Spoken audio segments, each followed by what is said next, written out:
So there's like a lot for us to talk about. It's been a while. And yeah, let's get into it, see how we go.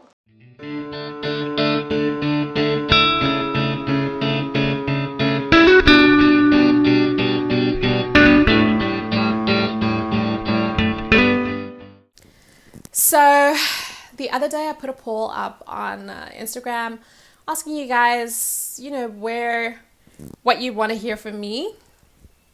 And a lot of you people said relationships and dating. I was like, I haven't really been in the dating game, for a donkey years. So I don't know if I'm the best person to be discussing those things, because I can tell you guys for sure now, every time when I'm talking to my younger friends or like younger relatives, and they're telling me about, the dating game or whatever is happening, I'm always like just thinking, oh my God, I am so happy I'm not like in the dating field, because this sounds so hard. And I'm like, I don't know how you guys are doing it. So on today's conversation of relationships and dating, I wanted to talk about, these so-called red flags that are there within a relationship.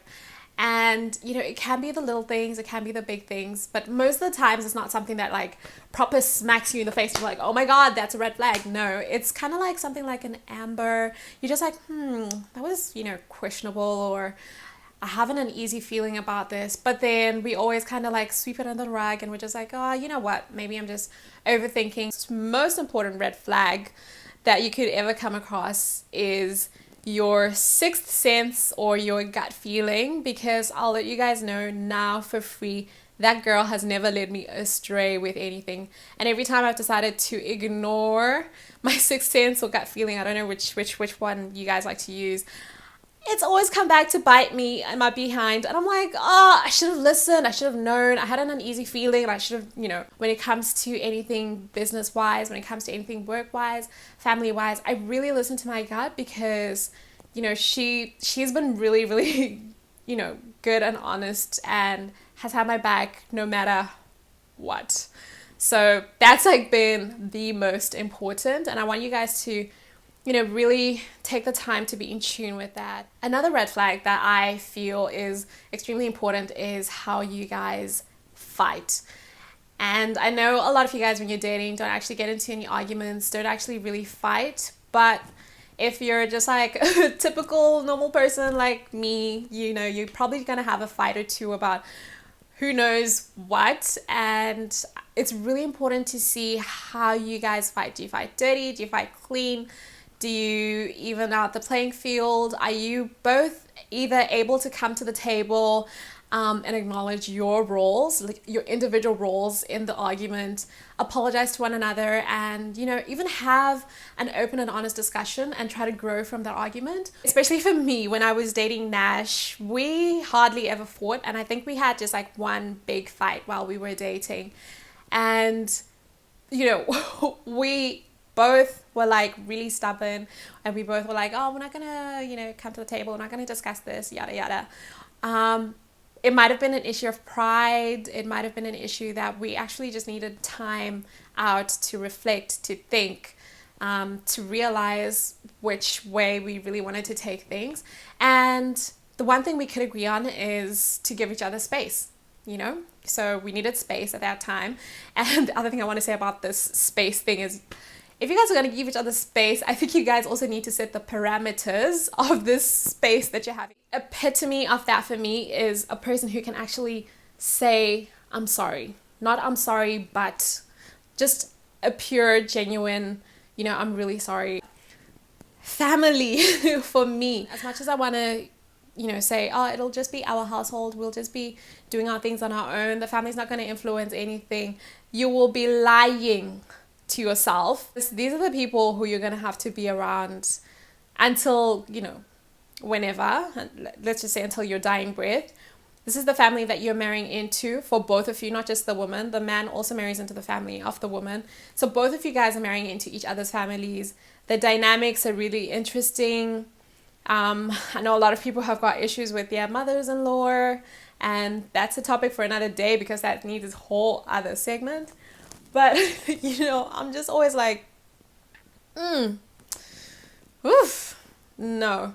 And, the thing is, we all tend to just cope with the family dynamics that are there because at the end of the day, no one's family is perfect. Even if I think my family is perfect, no one's family is perfect, which is just the honest truth. But I feel like you have to draw the line somewhere when it comes to these families. And for me, I draw the line in terms of the amount of support my partner will give me if his family has wronged me or wronged us as a couple.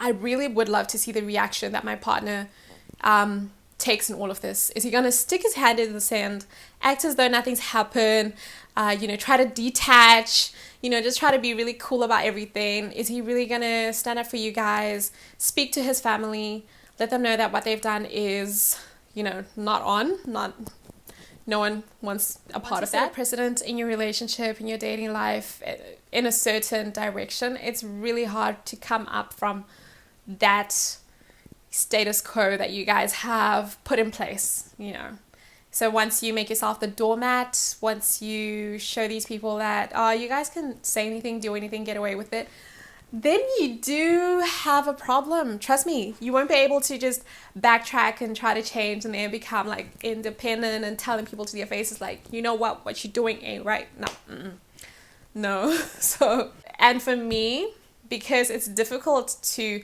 see family dynamics when you're dating and all of that, I look at the treatment that they give their parents, if the parents are still alive, or the parent figure in their lives, and that's an important part for me. If you feel like you cannot deal with it, your partner also will not be willing to deal with it. Sometimes for me, I'll be honest with you guys, peace of mind is more important than just having a man for the sake of having a man with all the baggage and all the drama that comes with it. Like, I'd rather be like single and, have you guys talk about, oh my God, she's a spinster and she's like 40 and, she doesn't have a husband. Oh my God, so embarrassing. But I've got peace of mind. And so I'd have to say that the fourth one would have to be values. Oh my God, values are like...